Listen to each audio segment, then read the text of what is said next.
Dear students, आप कैसे हैं? हमें उम्मीद होगी कि आप अच्छे हैं। जीवों के जनन के बारे में पिछले दिनों लेक्चर 4 में चर्चा किए थे। आज लेक्चर 5 में उसी क्रम में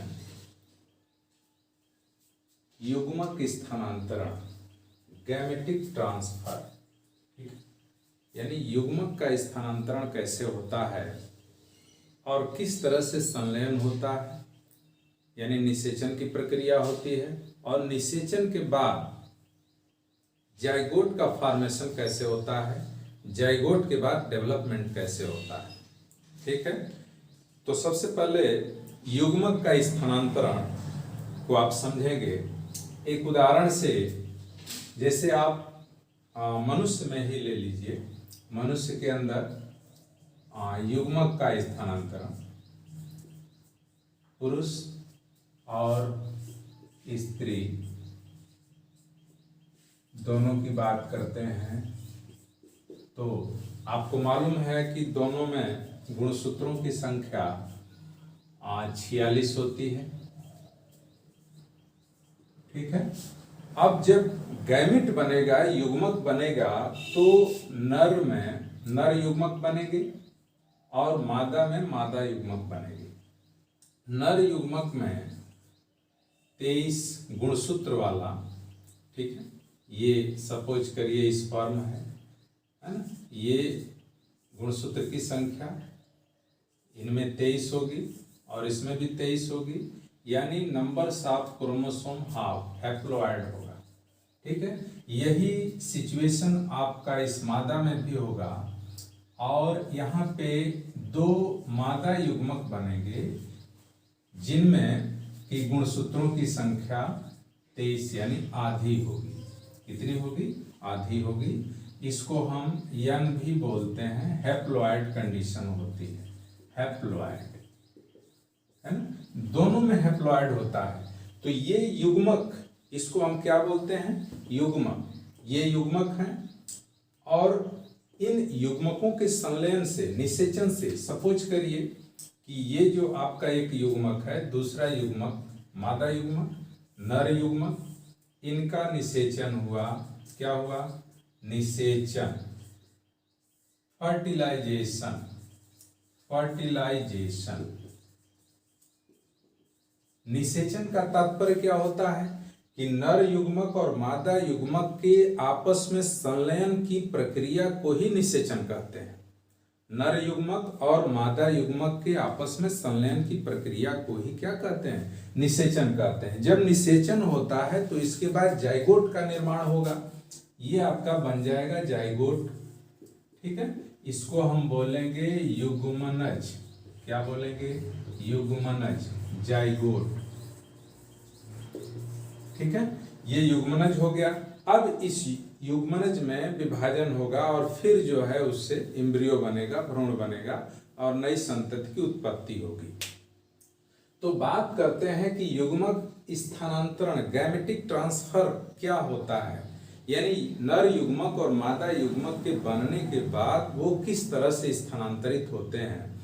तो स्थानांतरण की कई विधियां होती हैं। हवा के द्वारा भी होता है पौधों के अंदर, कुछ पौधों में जल के द्वारा भी होता है, कुछ जंतुओं के द्वारा भी युग्मक यानी परागकण जो है एक जगह से दूसरी जगह स्थानांतरित होते हैं।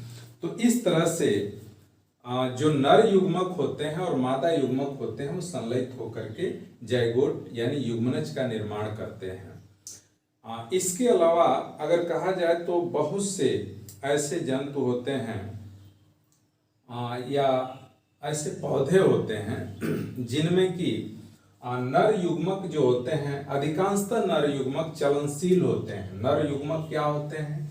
यानी मेल गैमेट जो होता है वो आपका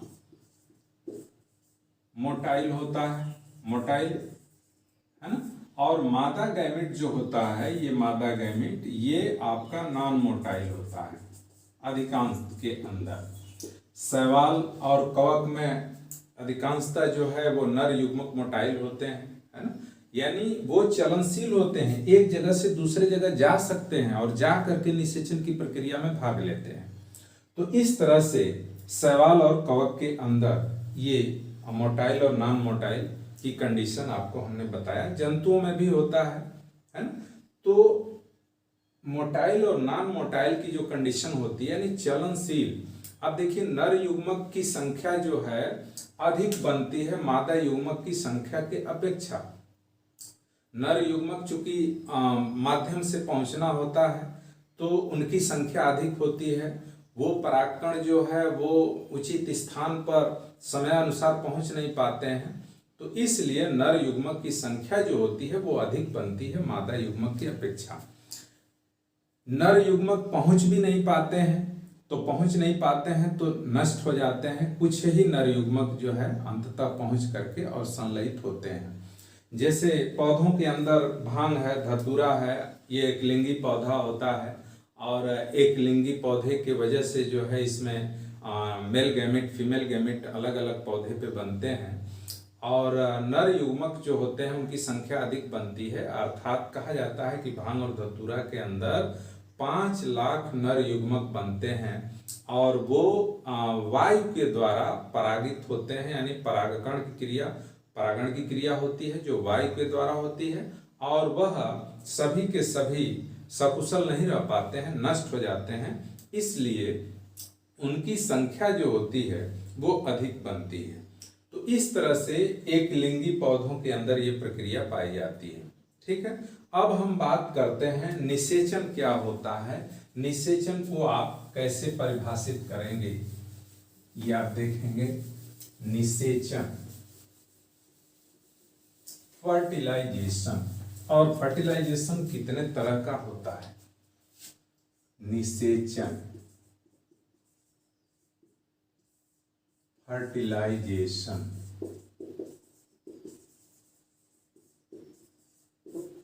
निषेचन वह प्रक्रिया है, ठीक है ना, नीचे लिख देते हैं निषेचन।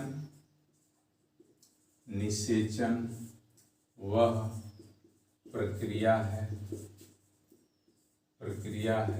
जिसमें नर युग्मक यानी मेल गैमेट और मादा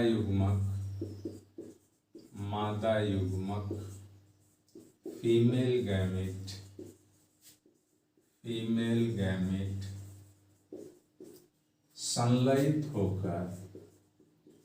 संलयित यानी फ्यूज्ड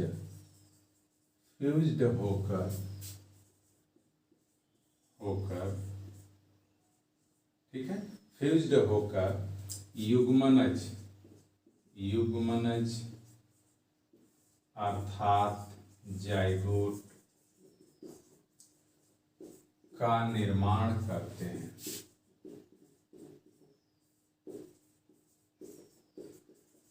ठीक है, तो क्या कहा हमने, निषेचन वह प्रक्रिया है जिसके तहत नर युग्मक और मादा युग्मक आपस में फ्यूज होते हैं।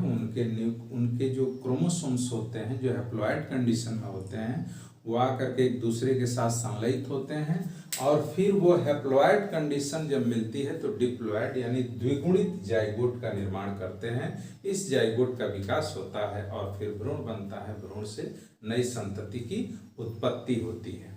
ठीक है, निषेचन 2 तरह का होता है, यानी परिस्थितियों के अनुसार देखा जाए तो निषेचन 2 तरह का होता है। एक बाह्य निषेचन है, नंबर 1 बाह्य निषेचन, जिसको कि हम एक्सटर्नल फर्टिलाइजेशन कहते हैं। एक्सटर्नल फर्टिलाइजेशन, क्या कहा हमने, एक्सटर्नल फर्टिलाइजेशन। बाह्य निषेचन क्या होता है, यह निषेचन जो होता है, कुछ फिशेस हैं, मछलियां हैं या फिर एम्फीबियंस हैं, कुछ प्लांट्स हैं। बाह्य निषेचन के तहत जो है फिश के अंदर, एम्फीबियंस के अंदर आप देखेंगे, मेढक के अंदर, वो पानी के अंदर यानी वातावरण जलीय कंडीशन में ये निषेचन होता है, तो जल के अंदर ये निषेचन की प्रक्रिया होती है। यानी नर युग्मक और मादा युग्मक जो होते हैं वो आपके जल के अंदर ही, है ना, छोड़ दिए जाते हैं और उनको उत्सर्जित कर दिया जाता है और फिर जल में उनका निषेचन होता है। यानी शरीर के बाहर अगर युग्मनज बनता है तो इसको हम बाह्य निषेचन कहते हैं। क्या कहते हैं? बाह्य निषेचन। इसके बाद इंटरनल फर्टिलाइजेशन यानी आंतरिक निषेचन। आंतरिक निषेचन, ठीक है ना। आंतरिक निषेचन की प्रक्रिया में क्या होता है, यानी शरीर के अंदर, जब जीव के शरीर के अंदर, पौधे के शरीर के अंदर निषेचन की प्रक्रिया होती है, नर युग्मक और मादा युग्मक संलयित होते हैं। यानी बॉडी के अंदर, चाहे वो पौधा हो चाहे जंतु हो, उच्च श्रेणी के तमाम जंतु हैं स्तनधारी से लेकर के, और सरीसृप या फिर कुछ जो है आपके ये मैमल्स के अंदर भी ये होता है। तो ऐसे जंतुओं के अंदर, और साथ ही साथ ब्रायोफाइट्स है, टेरिडोफाइट्स है ना, इनके अंदर जो है शरीर के अंदर, बॉडी के अंदर युग्मक बनते हैं और फिर बॉडी के अंदर, शरीर के अंदर ही निषेचन की यानी फ्यूजन की प्रक्रिया हो जाती है। इसको हम बोलते हैं आंतरिक निषेचन। ठीक है, यानी बॉडी के अंदर जो निषेचन होता है। इसके बाद आता है एक पॉइंट, अनिषेक जनन। अनिषेक जनन, ठीक है ना, पार्थेनोजेनेसिस। पार्थेनोजेनेसिस, अनिषेक जनन क्या है? यानी देखिए, बिना नर युग्मक के बहुत से ऐसे जंतु हैं, राटिफर्स है, मधुमक्खी है ना, ऐसे जंतुओं में बिना नर युग्मक के बने ही या बिना नर युग्मक के द्वारा ही मादा युग्मक जो है वो विकास करके, डेवलपमेंट करके एक जाइगोट का निर्माण करता है, एक संतति बनाता है।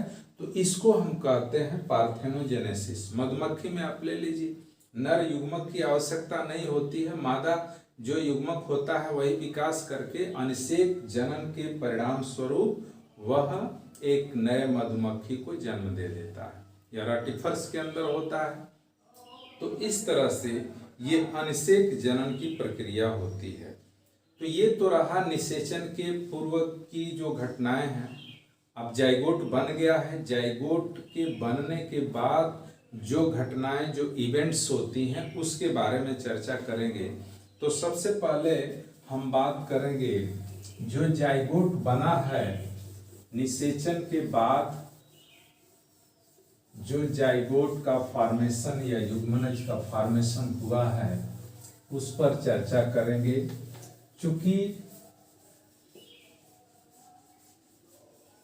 जो जाइगोट होता है, जो युग्मनज होता है, वो कैसा है, वो डिप्लॉयड होता है।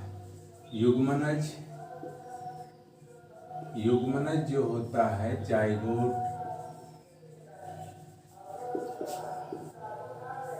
जाइगोट आपका डिप्लॉयड होता है। डिप्लॉयड यानी द्विगुणित, हिंदी में क्या बोलते हैं इसको?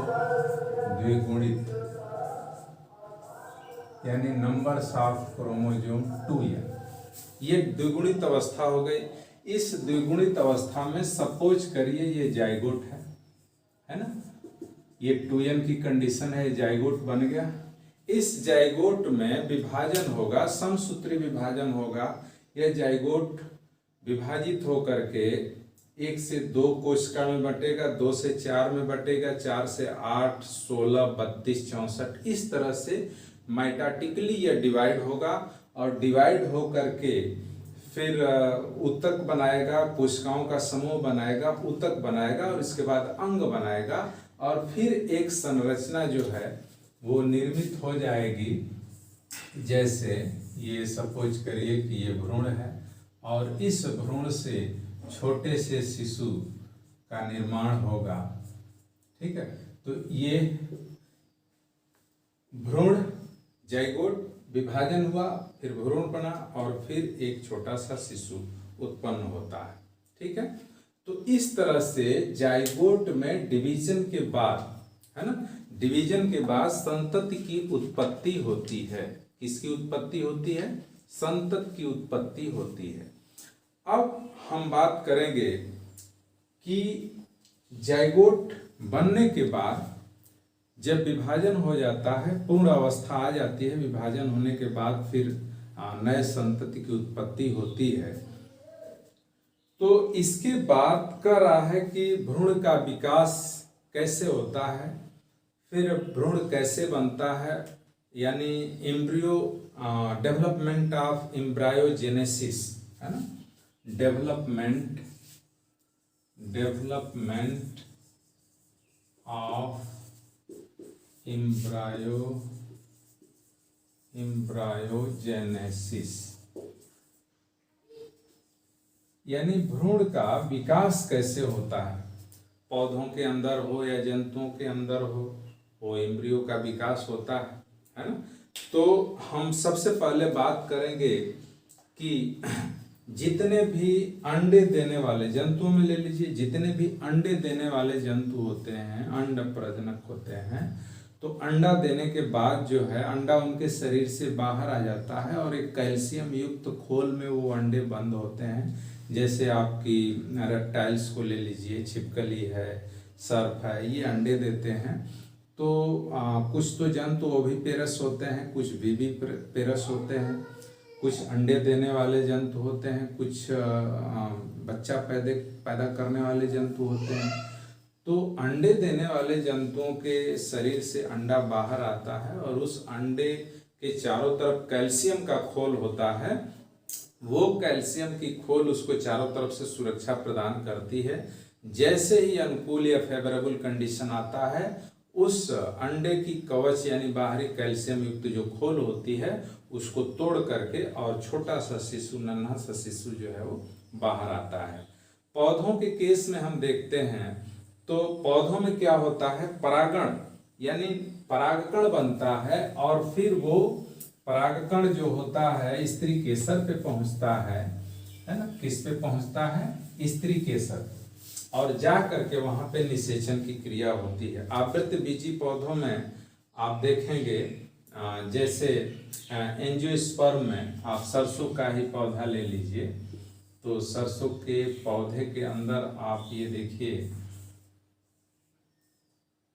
परागकण बनते हैं। यहाँ पे तमाम परागकण आकर के, चूंकि ये स्त्री केसर है, इस पे परागकण आकर के यहाँ गिरते हैं, है ना, और फिर एक या दो, एक परागकण जो है वो विकास करके पॉलन ट्यूब बनाता है इस तरह से, और ये पॉलन ट्यूब यहाँ पे आता है। आपका जो बीजांड होता है, ये देखिए यहाँ पे बीजांड है, ओव्यूल, जिसके अंदर मादा युग्मक होते हैं, है ना, और नर युग्मक यहीं से आगे बढ़ता है और नर युग्मक आगे चल करके डिवाइड हो जाता है।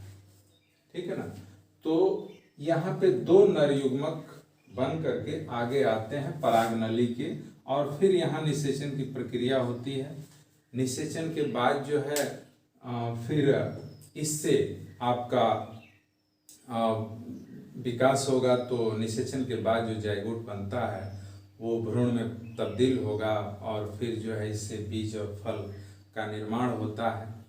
तो फल जो है वो अंडाशय के द्वारा ही, अंडाशय की लेयर से ही फल भित्ति बनती है और चारों तरफ से उसको सुरक्षा, बीजों को सुरक्षा प्रदान करती है। फिर बीज जो बन जाते हैं, उसी बीज को हम फिर जमीन पे लगाते हैं, तो उससे एक नए पौधे की उत्पत्ति होती है। परागकण, तमाम परागकण स्त्री केसर पर पहुंचते हैं। एक ही परागकण जो होता है वो परागनली के माध्यम से और यहाँ पे आपका बीजांड के अंदर प्रवेश करता है, जहाँ मादा युग्मक होती है, और उससे निषेचन की प्रक्रिया होती है। हालांकि इनमें दोहरा निषेचन होता है। एक निषेचन जो पहले निषेचन है उससे जो है आपका भ्रूण बनता है, और उसके बाद जो निषेचन की प्रक्रिया होती है उससे भ्रूणपोष बनता है। भ्रूणपोष उस भ्रूण को चारों तरफ से सुरक्षा प्रदान करता है, उसको नरिश देता है। तो इस तरह से पौधों के अंदर जो निषेचन की प्रक्रिया होती है वो परागण के द्वारा संपन्न होती है। परागण, इसमें आपको मालूम होना चाहिए कि परागण जो होता है पौधों में, कुछ में तो स्वपरागण होता है, कुछ में पर परागण होता है, हवा के द्वारा, वायु के द्वारा, यानी इसके अलावा जंतुओं के द्वारा, है ना, जल के द्वारा परागण जो है, परागकण स्त्री केसर पर पहुंचता है। ठीक है, तो इस तरह से विकास की प्रक्रिया में बीज बनते हैं और चारों तरफ से एक कवच का निर्माण होता है जो उसको सुरक्षा प्रदान करता है। तो पौधे जैसे अनुकूल परिस्थिति आती है और वो बीज जो है प्रस्फुटित होते हैं, डिस्पर्स होते हैं, और डिस्पर्स होकर के भूमि में अंकुरित होना शुरू कर देते हैं, यानी ये फेवरेबल कंडीशन में होता है। किस कंडीशन में होता है?